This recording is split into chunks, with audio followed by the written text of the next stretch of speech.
The Cyclist, by Erik Røde, 1755. Read by Annika J. Gandhi. Continued. Act 1, Training. Chapter 1, An Encounter. Scene 1, The Battle of Determination. The air was charged with anticipation as the cyclists gathered at the starting line, their sleek bikes gleaming in the morning sun. Coach Hendel, a seasoned strategist in the world of cycling, had a plan that could turn young Alex into an international sensation. This race, merely a prelude to the prestigious European Championships, offered the perfect stage for Alex to gain confidence and experience on the global circuit. In the midst of this elite field of riders, Coach Hendel paired Alex, a 15-year-old prodigy, with the seasoned veteran Robert, his own son. Robert, having already secured his ticket to the European Championships, was now on a mission to mentor and guide young Alex. Their partnership was a blend of youth and experience, a dynamic duo ready to challenge the best in Europe. "Remember, Alex," Coach Hendel whispered as he adjusted Alex's helmet. "Stay in Robert's slipstream during the flats, and save your energy for those climbs. That's where we'll shine." "Got it, Coach," Alex nodded, his heart pounding with a mix of excitement and nervousness. Coach Hendel's strategy was elegant in its simplicity. He knew Alex's strength lay in conquering hills, a skill he had honed tirelessly. With the Northern European competitors possessing more muscular physiques, they were likely to struggle on the climbs. However, the Italians, known for their late surges in the mountains, posed a different threat. The challenge was compounded by the shorter climbing leg on this American course. As the race began, the peloton surged forward, the riders jockeying for position. Alex, adhering meticulously to the strategy, found refuge behind Robert, just out of the other cyclist's sight. This clever positioning allowed Alex to draft behind Robert, conserving precious energy for the impending climbs. Their European counterparts were a crafty lot, well versed in the art of cycling strategy, but Robert's skillful navigation of curves kept Alex safe from their shrewd moves. "Stay close, Alex," Robert advised, his voice calm and reassuring. "We're doing great so far. Just follow my lead." The plan was unfolding flawlessly until disaster struck at the race's midpoint. A fellow cyclist, caught in a tangle, somersaulted over his handlebars, triggering a chain reaction of chaos. Alex couldn't escape the mayhem unscathed. His front rim was bent, and his chances seemed to crumble with it. The repair car arrived, but by the time the wheel was replaced, Alex found himself a staggering 3 minutes behind the leaders, an insurmountable deficit. Blood trickled from a gash on his forehead, but Alex, now a changed rider, refused to accept defeat. He mounted his bike with an unwavering determination and ignited a spark within him that transcended the young cyclist he once was. With sheer grit and an inexplicable surge of adrenaline, he sprinted back into the race. Scene 2, The Last 5. "You've got this, Alex," Robert shouted back, his voice a beacon of encouragement.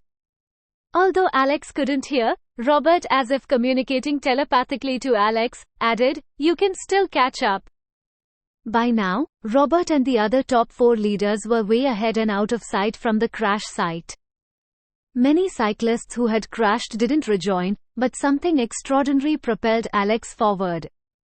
He pedaled with a fervor that left everyone in awe. His speed, unmatched by anyone on the course, remained unwavering through the miles that lay ahead. "No giving up now," Alex muttered to himself as he closed the gap, his vision focused solely on the road ahead. As the race leaders approached the climbing leg, Alex was still chasing from behind. Yet, it was as if the rhythm of ancient Roman drums suddenly echoed in his ears, urging him forward. He felt an uncanny synchronization with the tempo of the race. "The climbs, Alex, remember the climbs." Coach Hendel's voice echoed in his mind, a reminder of the strategy that had brought him this far. The climb loomed, and Alex's speed didn't falter. By the midpoint of the ascent, he began to catch glimpses of the lead riders.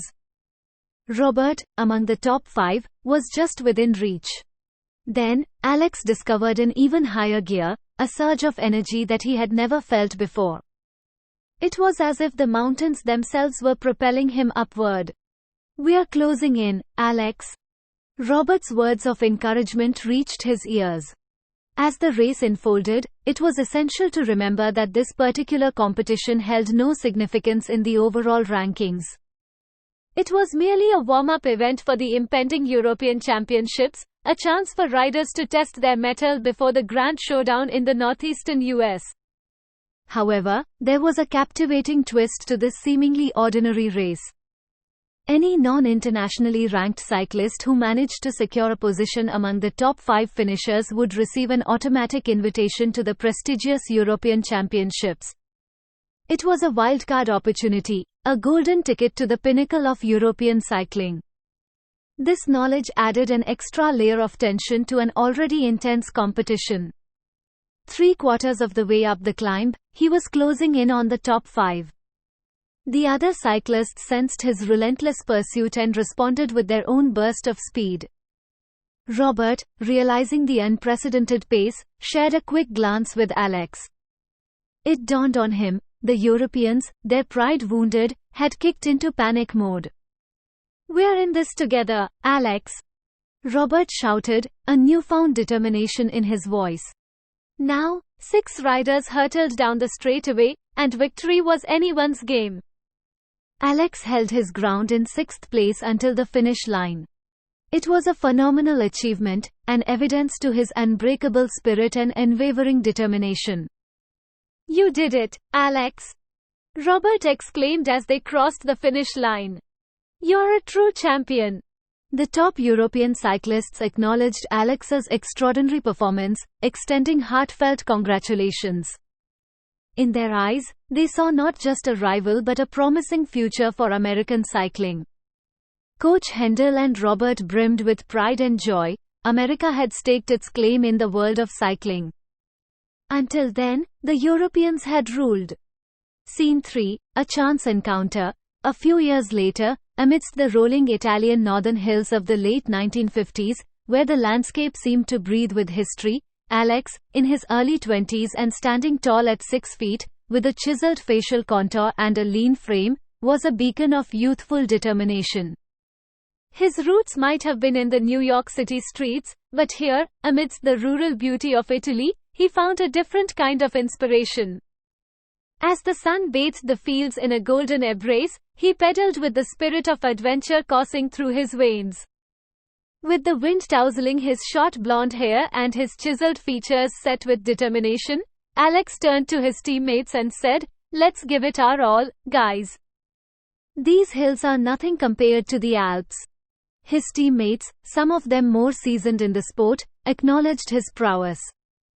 Alex's muscular legs powered him forward with each pedal stroke, propelling him through the winding roads of the Italian countryside. His athleticism was undeniable, and it was this physical strength that often set him apart in the world of competitive cycling. His teammates echoed their enthusiasm, and together they carved through the winding roads, their synchronized movements a witness to their rigorous training. Each pedal stroke was a declaration of their commitment to the sport and the dream of conquering the European Championships. As they raced, Alex couldn't help but feel the weight of his European heritage. His father's Norwegian ancestry and his mother's German roots were deeply ingrained in his identity. He often marveled at the stories of his farming ancestors, their strong work ethic, and their connection to the land. Those values, passed down through generations, were his moral compass. During a water break, Alex said, "You know, my grandparents were farmers. They worked the land just like these folks around here. Hard work, honesty, and perseverance, that's what they taught me. It's what I bring to this sport." His teammates nodded in agreement, respecting the principles that guided Alex's life. He saw himself as a modern-day Captain America comic hero, embodying the virtues of justice, honor, and the pursuit of excellence. As the sun dipped low on the horizon, casting a warm golden hue across the picturesque Italian countryside, Alex pedaled alongside his teammates. The winding road stretched ahead, inviting him to push his limits, to embrace the challenge that the European Championships promised. The rhythmic cadence of his pedal strokes filled the air, an evidence to his unwavering determination. But in the midst of his focused ride, a peculiar sight caught Alex's attention.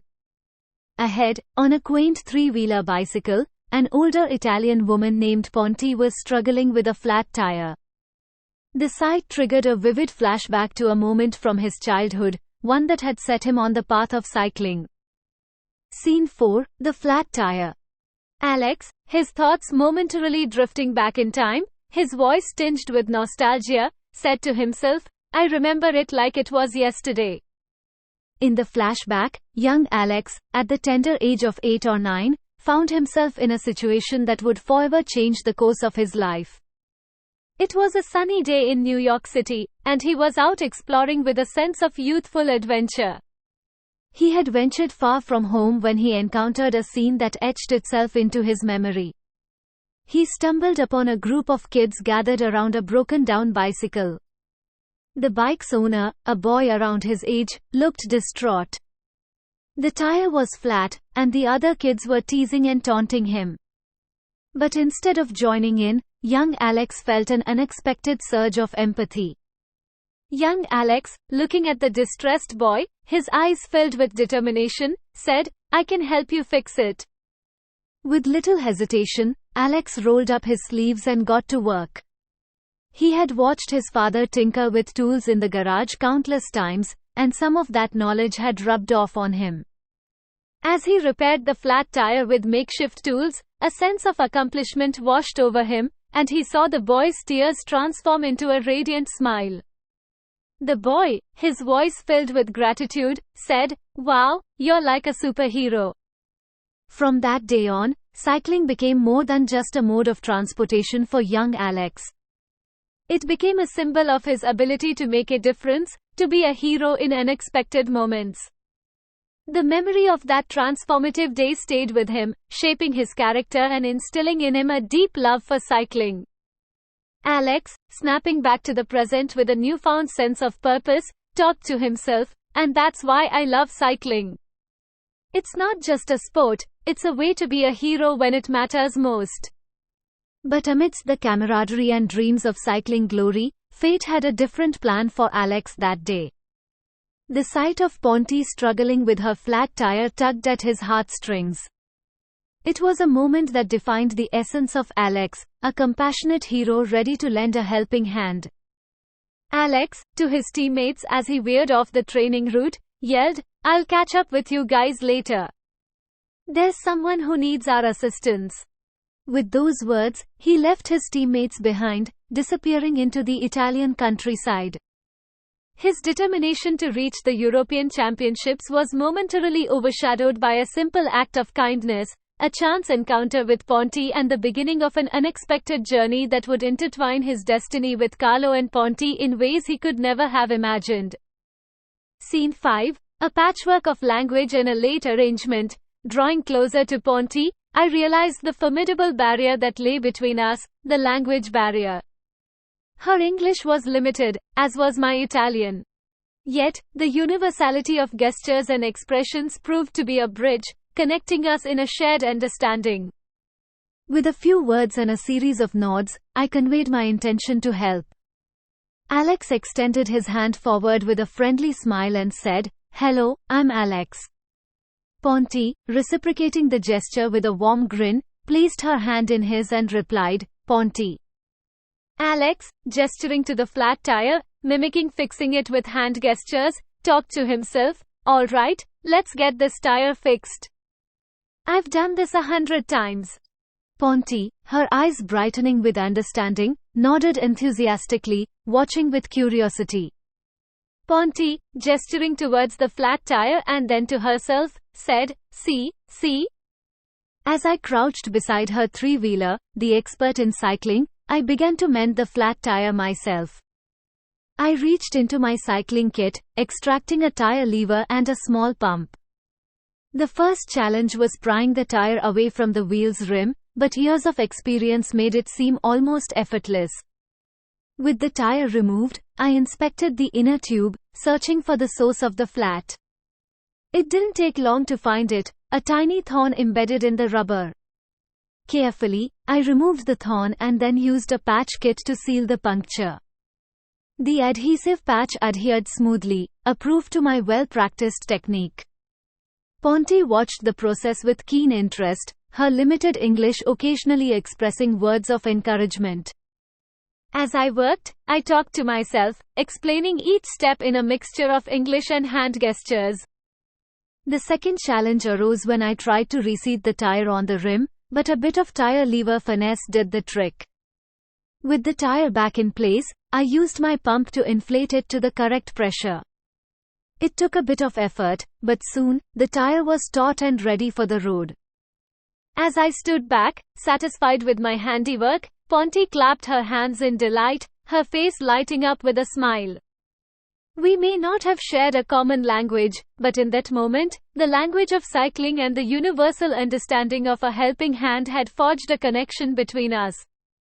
Time slipped through our fingers, and the encroaching darkness hinted at the lateness of the hour. I admired my handiwork of fixing Ponty's bicycle tire, a sense of accomplishment warming me even as concern tugged at my thoughts. My cycling teammates were likely far ahead, disappearing into the gathering night. The road back, now obscured by shadows, felt like an unfamiliar labyrinth, with uncertainty looming like an unseen obstacle.